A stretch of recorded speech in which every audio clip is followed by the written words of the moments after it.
appartiennent. Est-ce que quelqu'un peut dire, tape celui qui est à côté de toi, dis-lui, la terre m'appartient.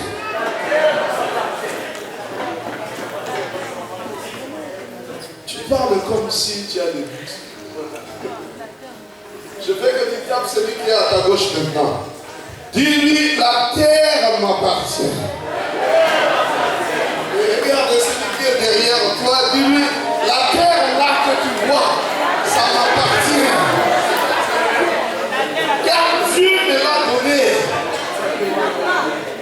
Il m'a établi pour que je règne. Amen, amen. Alléluia. Alléluia. Donne un bon amen au Saint-Esprit et la parole de Dieu va sortir encore une fois. Gloire à Jésus. Nous continuons aujourd'hui. Nous aurons le deuxième sous-thème qui est le pouvoir de ta parole. J'ai dit le pouvoir de ta parole. Je peux noter. Lorsque je suis en train de parler du pouvoir de ta parole, je ne parle pas du pouvoir de la parole de Dieu. Alléluia. Amen. Je parle du pouvoir de ta parole. Toi. Je parle de toi. Je ne parle pas de Dieu. Je sais que la parole de Dieu a un pouvoir. La parole de Dieu est puissante. Mais moi, je parle maintenant de toi. Le terme de ce matin, le pouvoir de ta parole. Toi qui m'écoutes.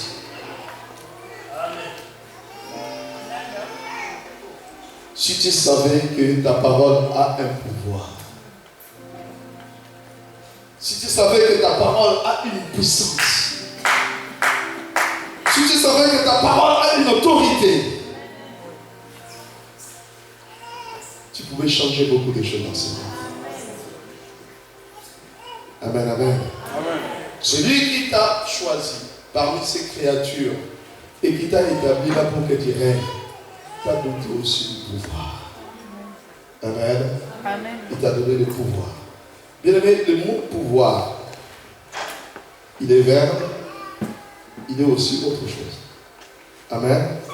Si nous parlons du pouvoir comme étant verbe, nous pouvons le conjuguer au présent.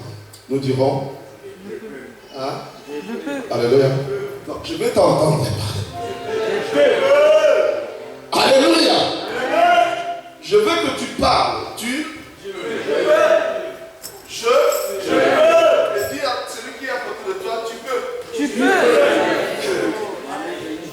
Tu peux. Et nous pouvons faire des choses. Nous pouvons changer des choses. Nous pouvons faire encore mieux. Nous pouvons. Alléluia. Amen. Car la parole de Dieu qui est en toi t'a doté du pouvoir, de l'autorité pour changer les choses. C'est pourquoi j'ai pris ce terme ce matin pour te dire que ta parole, le pouvoir de ta parole. Amen, amen. Prenons nos Bibles, nous allons continuer. Nous sommes dans le livre de Luc, chapitre 10, verset 19. Je parlerai peu, mais j'aimerais aujourd'hui que nous puissions prier. Amen. Amen. Livre de Luc, chapitre 10, au 19e verset. La personne qui a trouvé le livre, le frère peut nous accompagner. Et vous lui passerez un micro, s'il vous plaît.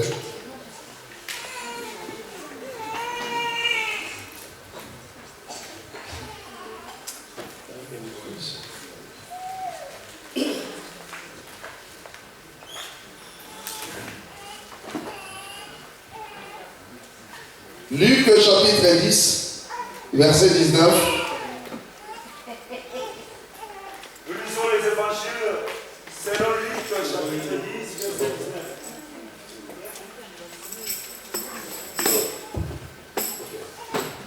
lisons les évangiles, c'est le Luc, chapitre 10, verset 19, au nom de Jésus. Amen. J'aime bien ces frères. Amen, amen. Amen. Amen. Voici, je vous ai donné les pouvoirs. Voici, je vous ai donné le pouvoir. Qui parle? C'est Jésus. Voici, moi, je vous ai donné du pouvoir. Oui, le pouvoir. De marcher sur les serpents. Ce pouvoir vous donne le droit de marcher sur le serpent Et les scorpions. sur les scorpions Et sur toute la puissance de l'ennemi. et sur toute la puissance de l'ennemi. Et rien ne peut vous nuire. Est-ce qu'on peut acclamer la parole?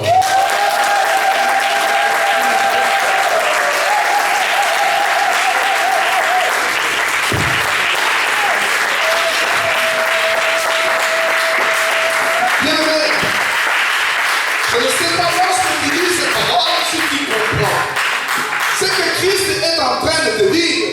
Voici, je vous ai donné le pouvoir de marcher sur le serpent, le pouvoir de marcher sur les scorpions et sur toute, la Bible dit bien, toute puissance de l'ennemi.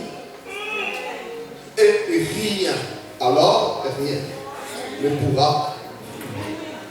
Ce qui veut dire que Dieu, oh,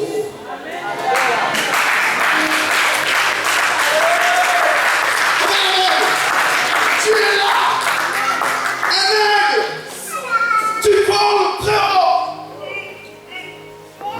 Le crapaud peut sauter, il n'arrivera jamais. Le lion peut s'énerver et faire ce qu'il veut, il n'arrivera jamais. Car tu es tellement là, tu es un aigle. Alléluia. Notre Seigneur nous l'appelle Igwe. Et il a fait aussi de nous des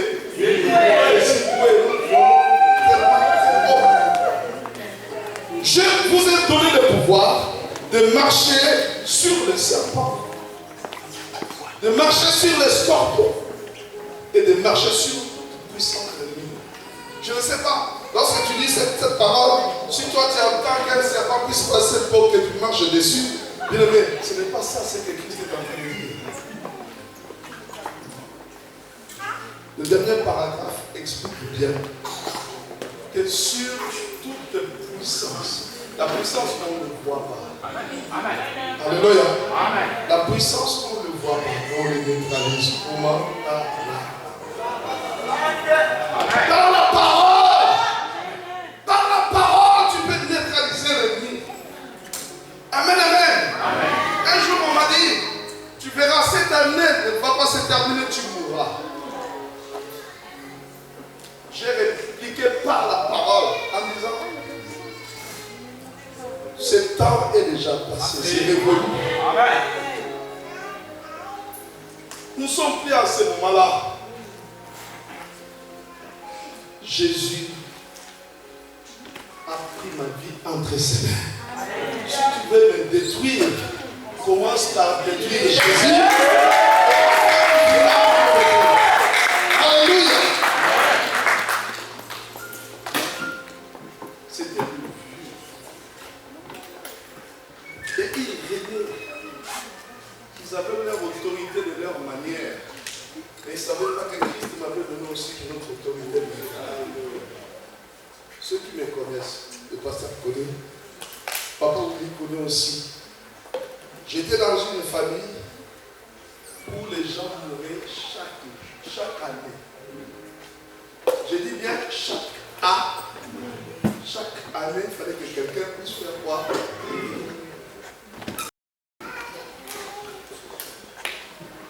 Donc, dès que vous commencez une nouvelle année, vous commencez à vous regarder entre vous. Qui partira cette fois-ci? Alléluia. Amen. Qui va partir? Et vous ne savez pas qui partira. Mais d'un coup, les gens connaissaient ma famille, que si tu viens, tu cherches chez nous, tu dis tout simplement, je cherche la famille là où les gens meurent chaque année.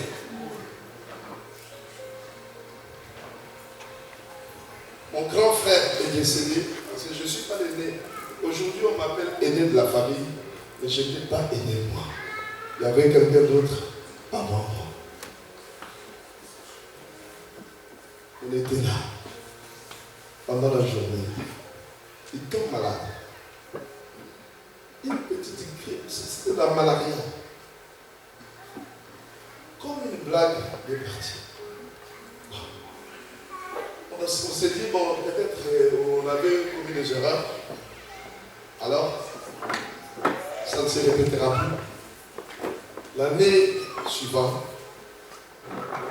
un petit frère part. L'année d'après, ma soeur part. L'année qui a suivi, mon père part. Jésus m'appelle. Quelqu'un est venu me voir. Il a commencé à me parler de Jésus-Christ. J'ai écouté la parole de Dieu. Je l'ai accepté. Je suis retourné, les choses ont changé. Bien aimé, les choses ont changé. Ma famille ne croyait pas encore. Personne ne croyait. Ils trouvaient ça comme c'était de la blague. J'ai donné ma vie à Christ. Je commençais à fréquenter l'église. Bien aimé, la vitesse que j'avais pris avec Christ, je ne peux pas imaginer. Ça changeait tout. Alors ces vieux-là sont venus à toi. Ils m'ont dit, toi, cette année, c'est toi qui partiras. Je leur ai répliqué, cette année, vous n'aurez personne. Et à partir d'aujourd'hui, j'ai coupé. Amen. Ce flux, je l'arrête dans le nom de Jésus-Christ. Tout ce que vous avez fait avant, vous ne le ferez plus jamais. Et jusqu'au jour d'aujourd'hui, ma famille est restée telle qu'elle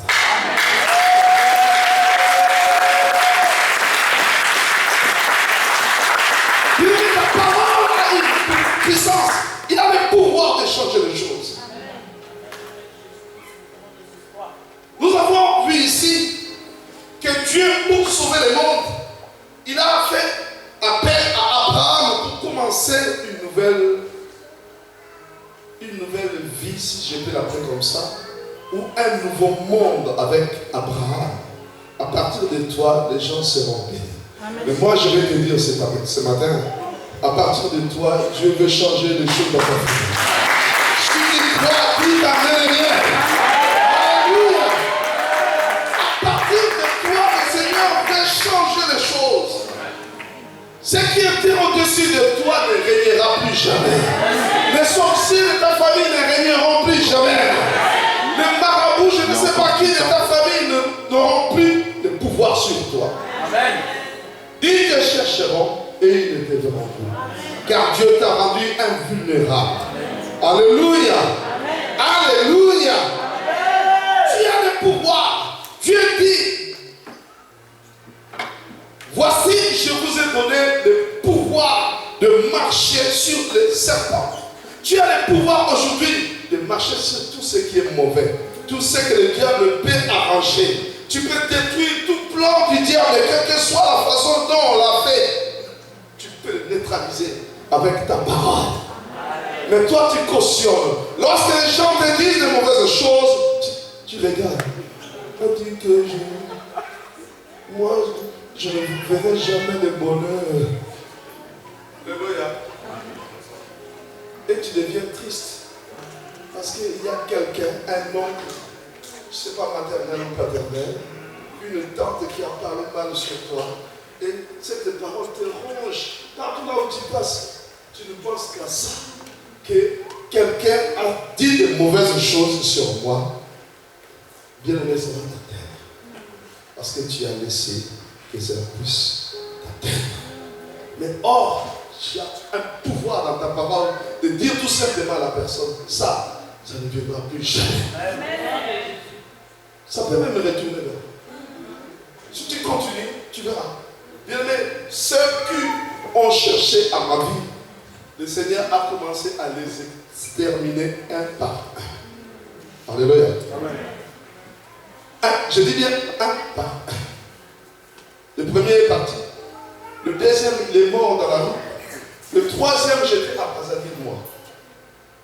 Je viens, je le trouve malade. On me dit, ton grand-père, mère et se ressuscite. Alléluia. Il fait comme s'il voulait mourir. Il revient à la vie. Il était tellement malade. Et il y a quelqu'un qui connaissait Dieu qui est venu la voir cette personne pour lui dire, écoute, réponds-toi et dis ce que tu as fait et pars en paix. Il ne partait pas jusqu'au jour où moi je suis venu de Brazzaville. On me parle de lui, je pars le visiter. Je suis arrivé là-bas, je vais regarder. Qu'est-ce qui ne va pas? Je suis malade de lui, mais je ne comprends pas pourquoi je ne guéris pas. J'ai dit, Seigneur, pardon. Demain, j'ai pris le bateau, je suis parti. Après moi, dès que j'ai tourné mon dos, je suis parti, il est mort. Alléluia. Amen. Il est mort. Et cette fois-là, il est mort pour de bon, il est parti. Mais il a cherché la mort. Parce que la maladie était dans cet tellement, il ne savait plus quoi faire. Il cherchait la mort, mais la mort ne venait pas. Jusqu'à ce que j'ai prié pour lui. Amen, amen. Bien-aimé, Dieu détruira tes ennemis par ta parole. Amen. Par ta parole. Tu as le pouvoir aujourd'hui de marcher sur tout ennemi de ta vie. Je dis bien sur tout ennemi de ta vie.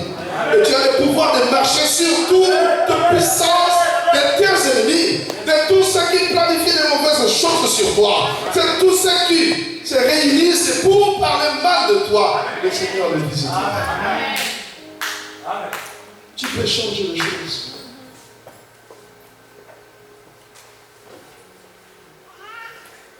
La puissance, le pouvoir de ta parole. Livre de Matthieu, chapitre 16, verset 19. Et nous lirons aussi dans le même livre, 18. Matthieu, chapitre 16, verset 19.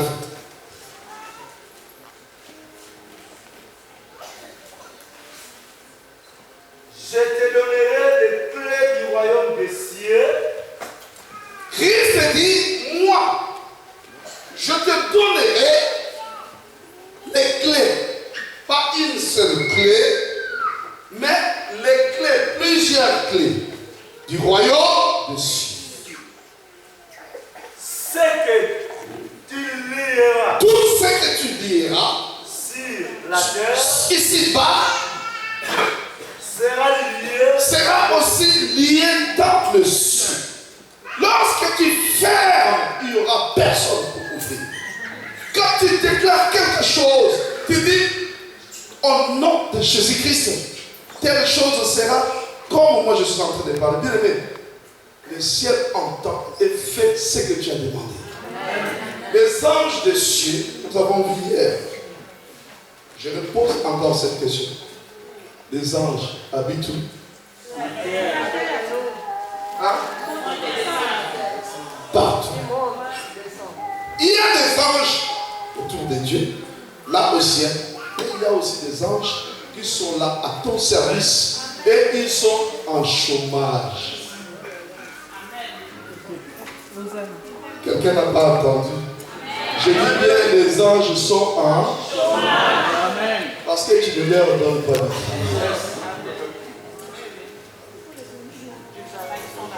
Quelqu'un n'a pas compris. Alléluia. Les anges que Dieu a mis tout auprès de toi sont en chômage. Pourquoi? Ils cherchent quoi faire. Mais toi tu es là. Les anges sont là, ils attendent. Mais Christ a donné du travail aux anges. C'est pourquoi il a dit, vous verrez, tu verras désormais les anges monter et descendre. Là, il donnait du travail. Il dit au paralytique, lève-toi et marche. Ça s'opère. Pourquoi? Parce que les anges prennent ses rapports, ils l'amènent où? Au Père. Et la réponse revient sur toi. Tu fais quoi? Tu guéris. Est-ce que quelqu'un? Alléluia. Tu viens. Depuis que je me suis marié, je n'enfante pas. Les anges attendent ta requête. Lorsque tu déclares, ils viennent. Ils s'en vont. Pourquoi ils viennent? Parce que sur l'échelle, on a vu l'échelle était au sol et le sommet était au ciel. Et là où il y avait qui? Alléluia! Le Père est là au ciel, il attend. Quand tu dis quelque chose, les anges prennent, ils montent vite pour donner rapport. Voilà, il y a telle maman qui n'a pas d'enfant. Yes. Elle pleure. Seigneur, elle a besoin d'enfant. Donne. Je donne. Ils retournent. Ils sont montés avec ton rapport pour ta requête et ils descendent avec ta réponse. Si quelqu'un avait compris la réponse.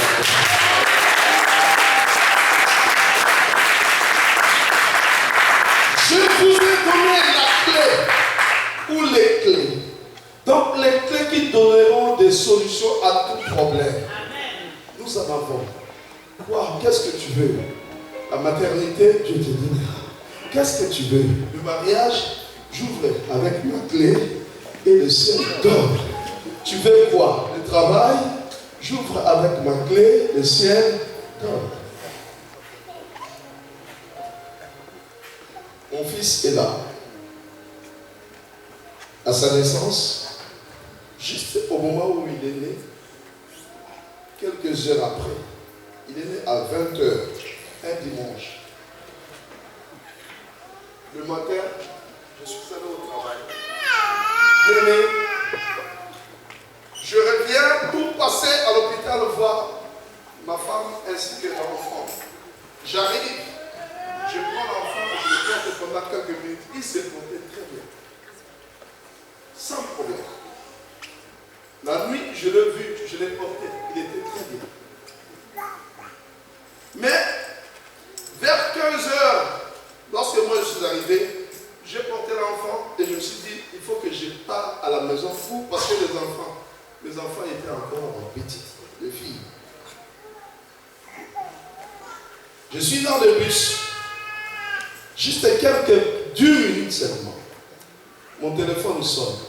Qui m'appelle? Les infirmières. Monsieur Mapoto, on a besoin de toi parce que ton fils, qui vient de naître, a un problème sérieux. On va le transmettre dans un hôpital. J'étais là tout à l'heure. Il est en bonne santé. Hier, je l'ai vu. Aujourd'hui, je viens de le porter. J'ai passé du temps avec lui. Mais qu'est-ce qui ne va pas? Oh non, on ne comprend rien du tout. Il faut qu'il soit transféré dans un autre hôpital. Il dit, ok, prenez et transférez-les. Mais moi, je vais aller m'occuper un peu des filles. Je suis allé, je reviens. On me dit, passe directement à l'hôpital, tu le verras. Je suis l'enfant à l'hôpital, je trouve l'enfant sur une machine dans le coma. Alléluia. Maman est restée dans l'autre hôpital, l'enfant dans un autre hôpital. Mais dans le coma, on avait des filles partout. Je me suis dit, mais qu'est-ce qui se passe? Oh non, on va chercher à savoir si c'est quoi exactement. Ils ont fait leurs examens, mais dans l'enfant avait le masque et tout. Il ne voyait plus rien du tout. Mais il me suis dit, j'ai prié Dieu, j'ai dit, Seigneur, mon enfant ne mourra pas. Alléluia. Mon enfant ne mourra pas. C'est toi qui me l'as donné. Il ne mourra pas. Le diable n'a pas de pouvoir sur mon enfant. Et je te déclare que mon enfant vivra. 2 semaines après, l'enfant est sorti du coma. Mais quand il est sorti, le médecin me dira, cet enfant ne sera pas normal. Il faut qu'on les tue. On doit le tuer, sinon il va vous compliquer dans la vie. Vous allez souffrir à cause de lui. Il n'est plus normal parce que sa tête est déjà... C'est même Dieu qui l'a sorti du coma. Il va s'occuper de lui. Donc Dieu commence un travail, il est terminé, il l'amènera jusqu'au bout. Le Seigneur ne peut pas laisser ce travail en cours de route. Il va terminer le travail qu'il a commencé. J'ai confiance en lui. Le médecin m'a regardé, monsieur, tu veux souffrir dans ta vie? J'ai dit, je l'accepte, mais mon enfant, je sais qu'il vivra et il vivra normalement. Ils ont mis des appareils dans sa tête. Si vous le regardez, il a beaucoup de cheveux. Lève-toi un peu. Il a beaucoup de cheveux. Et c'est ces cheveux qui couvrent. On a ouvert sa tête ici. On a connecté des choses et on a vérifié. Ils sont venus me donner raison en disant l'enfant est normal.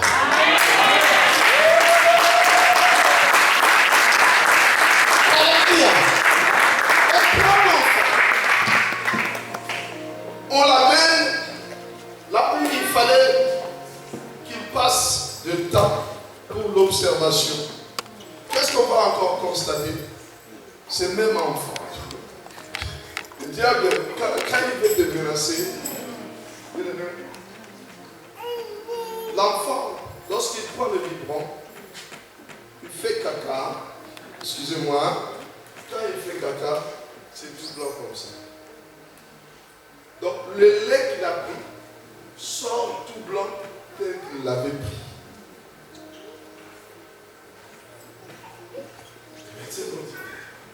On ne comprend plus rien du tout. Ils ont commencé à faire des examens. Ils ont fait des examens. Maintenant, l'enfant a un caillou. Un caillou qui s'est formé dans la voie biliaire. Hein? Le bile qui colore les sels. Lorsque nous mangeons et que l'estomac travaille, le foie sécrète un liquide qui est vert. Et ça colore. Alors, cette voie-là est bloquée.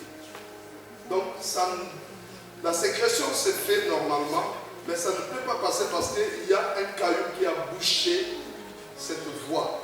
Alors, l'enfant sera opéré. Il n'a que combien? 2 semaines. 2 semaines. J'étais au travail. Je viens, je trouve ma femme qui est en train de pleurer. Mais qu'est-ce qu'il y a? Oh non, mais il y a encore un autre problème. L'enfant sera opéré. Le médecin était ici, ils m'ont entouré, voilà ce qu'ils ont dit. Voilà. J'ai dit, ils sont où? Qu'est-ce qu'ils ont besoin? Oh non, ils ont besoin juste de ta signature pour l'opération. J'ai dit, mais appelez-les. Je vais signer. Dans la chambre, on était 4 enfants. Il y avait un enfant ici, un enfant là-bas, un enfant. Et tous les parents, nous nous sommes réunis cet après-midi-là pour voir nos enfants qui étaient dans des problèmes. Alléluia. J'ai dit, avec les médecins, ils sont venus à peu près 4 ou 5. Ils m'ont entouré pour me convaincre. Parce qu'ils savaient que ma femme voulait ramener non, je ne veux pas que mon enfant soit opéré, il est encore trop petit. Mais quand ils sont venus, je lui ai dit, venez, je vais signer. Il n'y a pas de souci. La signature que vous avez besoin, je vais signer. Mais je vous dis une seule chose, que mon enfant ne sera pas opéré. Mais c'est ici, et tu dis que l'enfant ne sera pas opéré. Ça va se passer comment? Moi, je dis, mais amenez-le, mais je vous dis que l'enfant ne sera pas opéré.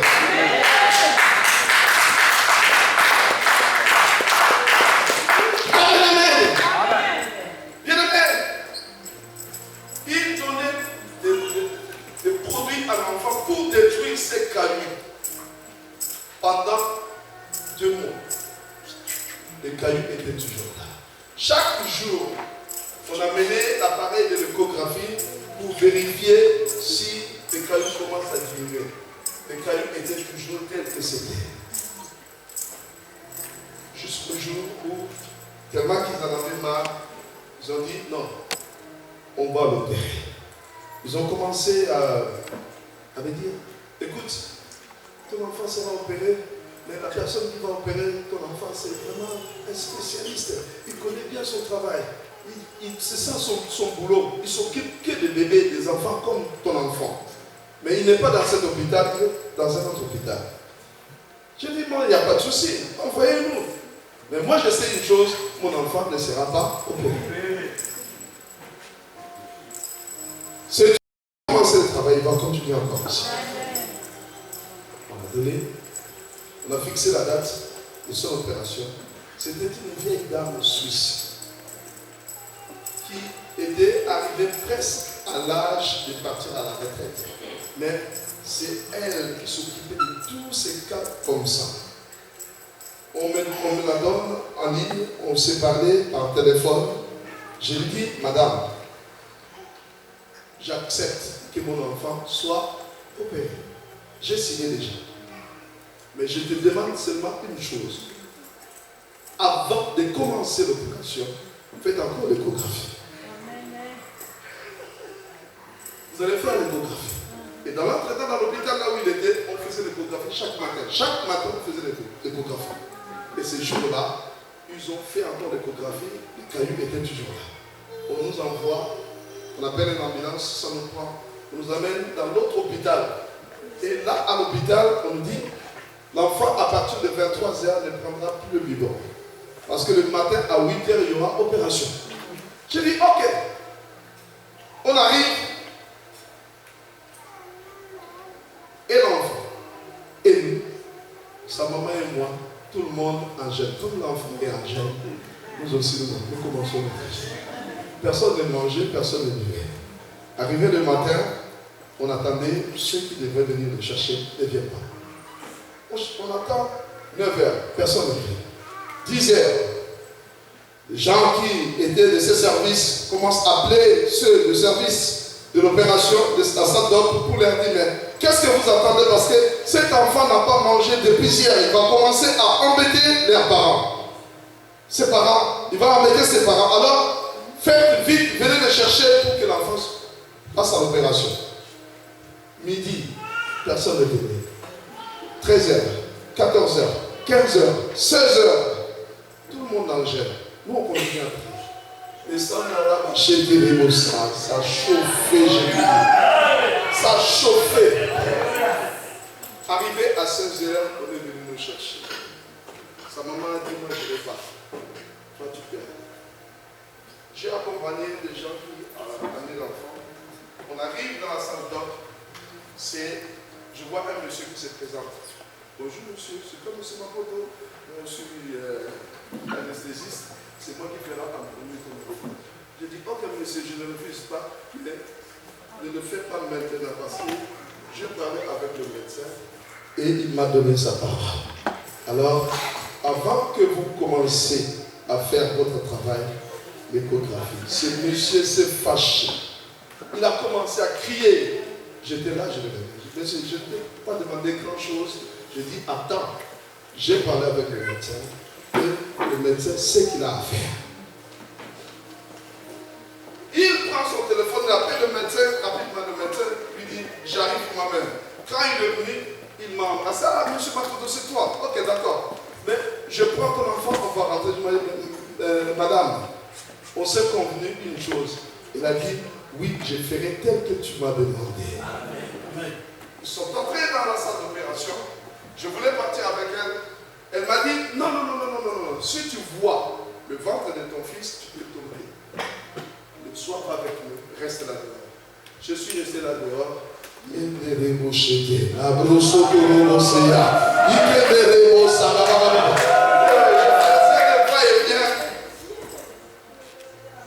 Je vois l'appareil de l'échographie qui rentre. Ils ont cherché les camps. Ils ont cherché les camps. Ils ont cherché les camps.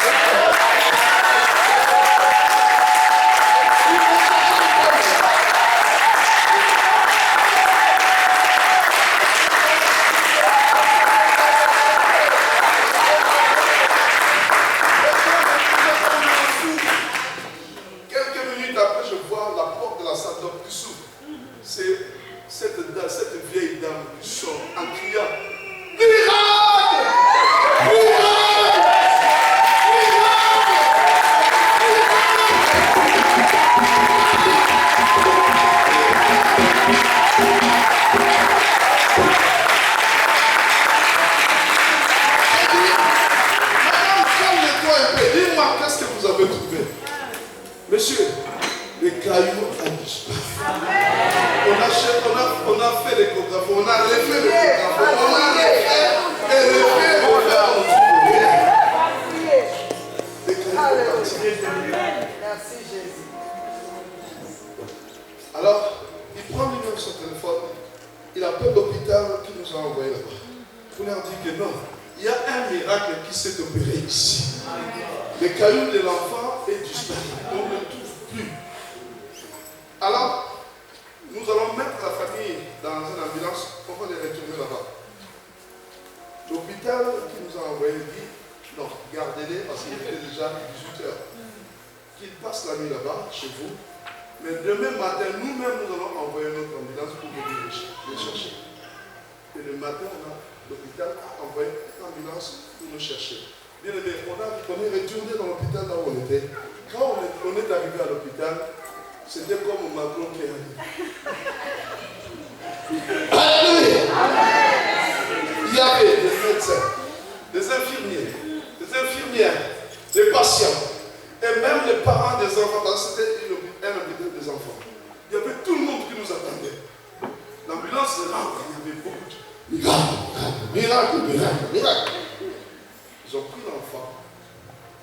Eux aussi, à leur tour, nous n'allons pas vous laisser partir avec l'enfant, mais on va les garder encore pour vérifier si ça se cache quelque part.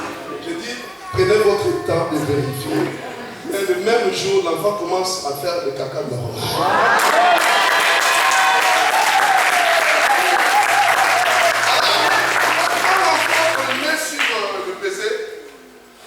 Lorsque l'enfant avait ses cailloux, le poids baissait. Son poids baissait. Mais après cette opération que Christ a fait, le poids de l'enfant. Amen. Le médecin va me poser encore la question. Mais si vous priez votre Dieu pour que votre Dieu enlève les cailloux, mais comment vous avez fait pour que le poids de l'enfant augmente alors que l'enfant n'a pas mangé toute la nuit? Normalement, son poids allait baisser. Bien aimé, Dieu est Dieu. Et ta parole a un pouvoir. Si tu déclares quelque chose avec foi, je te dis, si tu dis les choses avec foi, tu crois à ce que tu es en train de dire. Amen. Les anges sont prêts à faire ce travail. Alléluia. Amen. Je te dis encore, ils sont en chômage. Amen. Parce que tu leur donnes du travail. Donner du travail aux anges. Ils attendent pour l'amener et recevoir des réponses pour toi. Amen, amen. Gloire à Jésus. Gloire à Jésus. Matthieu 18, il dit, si vous faites... L'évangile selon Matthieu chapitre 18, verset 18. 18.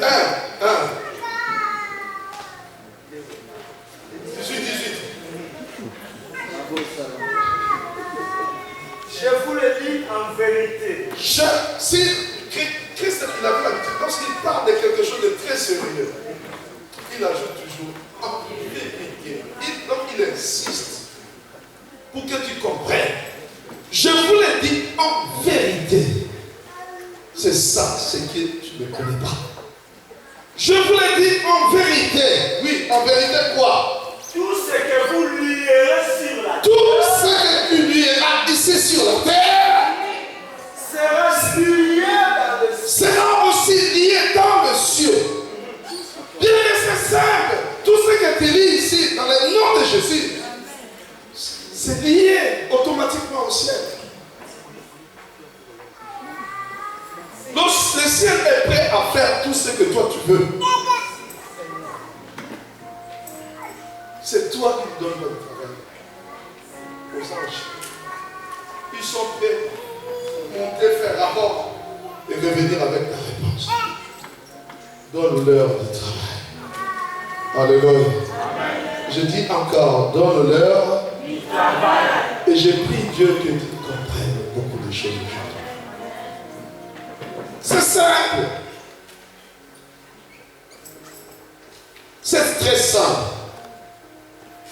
Christ dit, vous connaîtrez la vérité, et cette vérité vous affranchit. C'est juste que tu te connaisses. Si tu sais que ça c'est mon droit, je peux le faire. Et quand tu déclares, ça c'est fait. Ça c'est fait.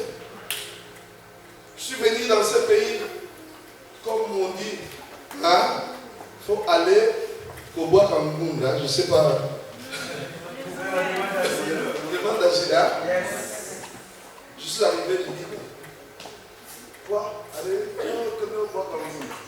Non, moi je ne ferai pas. Qu'est-ce que je vais aller dire? Je vais aller dans mon manche? Non, je ne le ferai pas. Je ne le ferai pas. Mais comment tu vas avoir des papiers ici? Tu vas galérer. J'ai dit, je connais une chose.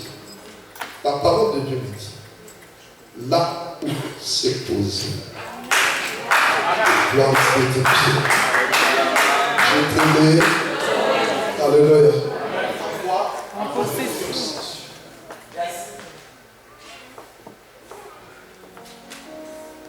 Je m'en vais à Amérique. J'ai dit, je suis un citoyen congolais qui vit ici. Alors, donnez-moi les papiers. Les gens me regardaient. Oh non, mais c'est pas ici qu'on donne les papiers. 1 an, 2 ans, 3 ans, 4 ans, sans papier. Mais je côtoie même les policiers. Quand j'ai des problèmes, je viens voir les policiers. Et je cherche une adresse, monsieur. Oh. Le policier que toute personne fuit. Moi, ils étaient mes amis. Quand j'ai des problèmes, je avance vers eux. Je leur parle. Et tout le monde me disait, toi, tu seras à retour. Tu vas voir. Avec ton Dieu là.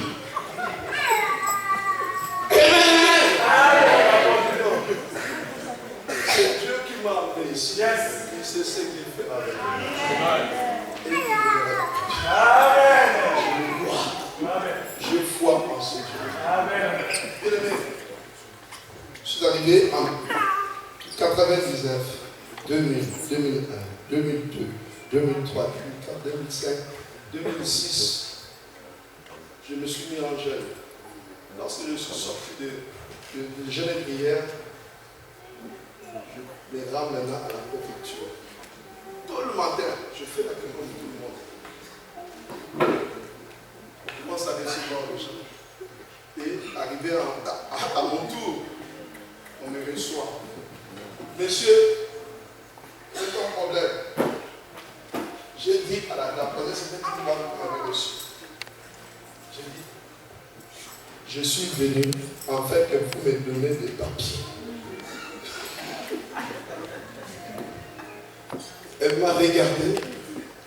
Qui es-tu, monsieur? Je suis monsieur Trapeau.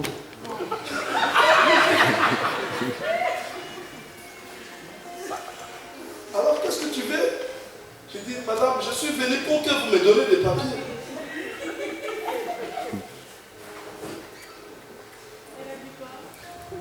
La dame a pris son ordinateur et l'a poussé. Elle a poussé son ordinateur. Et la troisième elle commence à me regarder. Monsieur, où tu vis? Je vis ici en France. Depuis quand je donne la date? Prends son ordinateur, commence à chercher. Monsieur m'a nulle part.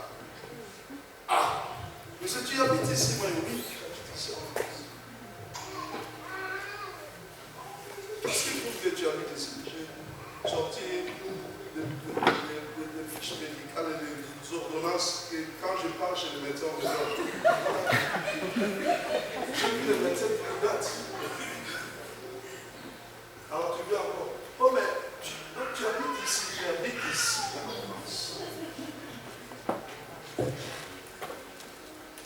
Commence à chercher. Monsieur, on t'a jamais arrêté par les agents de RATP. Je dis madame, je ne fraude pas les bus. Me cherche. Les policiers ne t'ont jamais interpellé. Je dis, mais madame, les policiers m'ont interpellé pour quel problème? Je vois des policiers quand j'ai un problème. Hein? Ils sont là pour mon service. Ils sont à mon service. Et il repousse encore ce nom. Mais je ne te retrouve nulle part. Tu me retrouves nulle part, mais moi je suis venu pour que tu me donnes des papiers. Alors elle a croisé ses bras. Elle m'a fixé. Moi aussi je le regarde. Je lui pose la question, pourquoi vous me regardez comme ça? Bien aimé, la foi c'est une folie.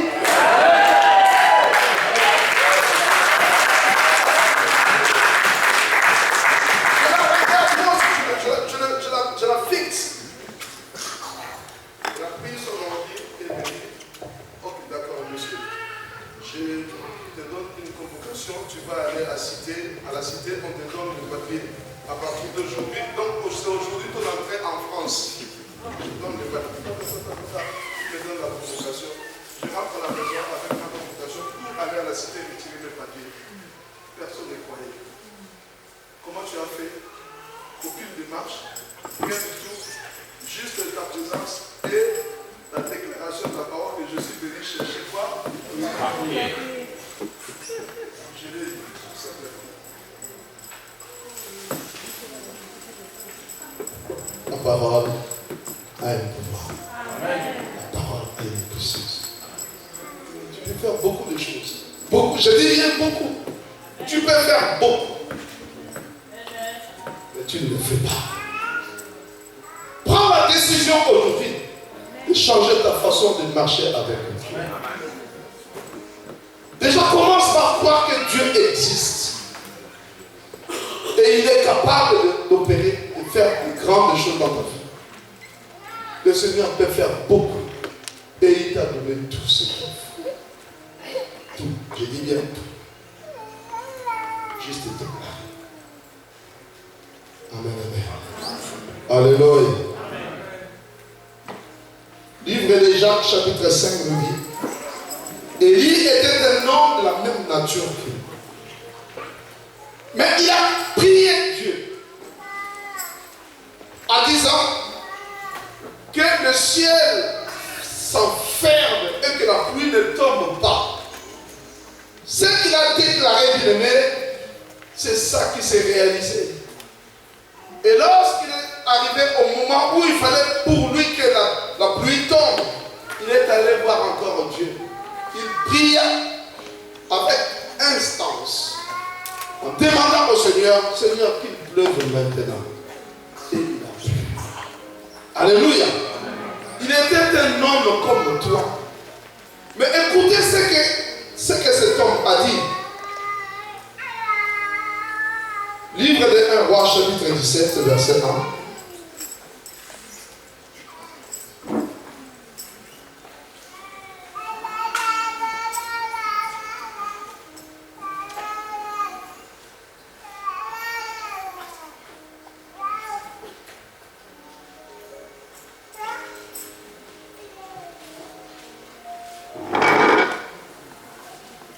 Et nous allons nous lever pour prier.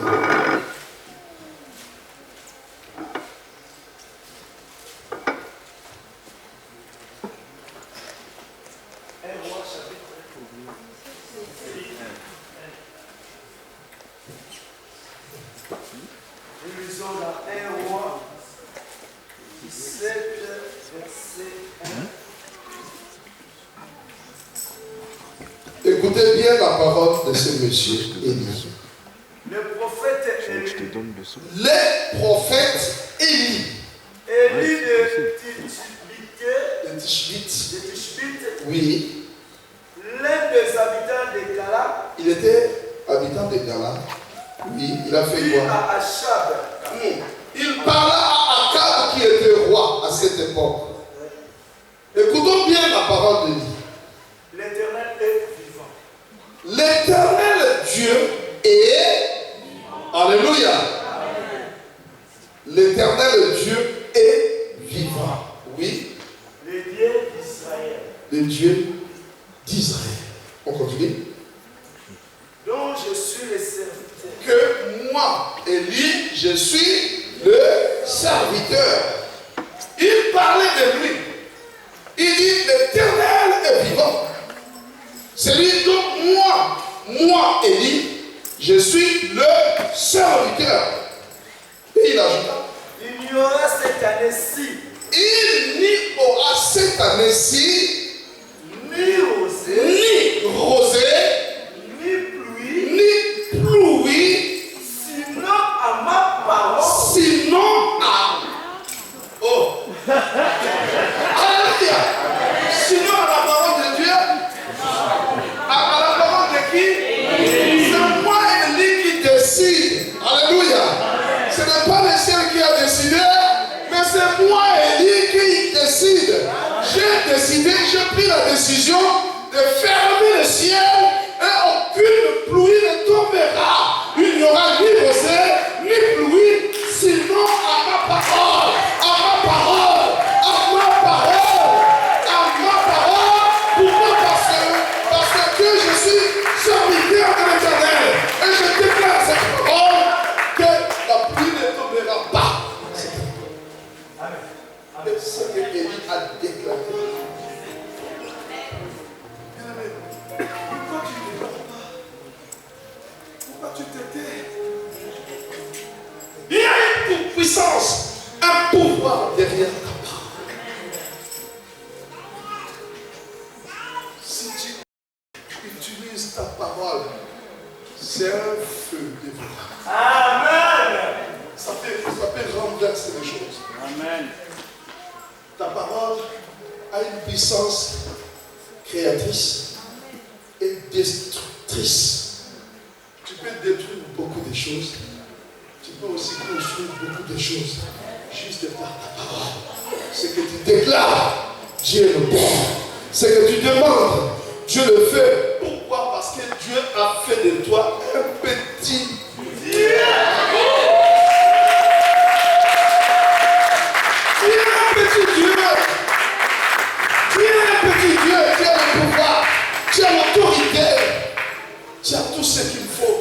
Juste de déclarer que les choses se font. De déclarer avec Parole. je crois à ce que je suis en train de dire. Je sais que Dieu fait.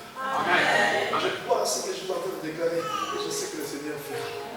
Les anges des cieux se mettront automatiquement au travail parce que moi j'ai déclaré. Il a dit fermez-moi le ciel. Ils ont fait. Jusqu'au jour où ça plut à Élie. Ce n'est pas Dieu qui est venu lui dire Élie, aujourd'hui ouvre. Non. Dieu ne fera pas le contraire de ce que toi tu demandes. Ce que tu demandes, c'est ce que Dieu fait. Amen. Il a demandé que ça se ferme. Ça s'est enfermé. Et le jour qu'il a dit que ça s'ouvre aujourd'hui, ça s'est aussi ouvert. C'est né à ma parole. Est-ce que tu peux aussi le dire?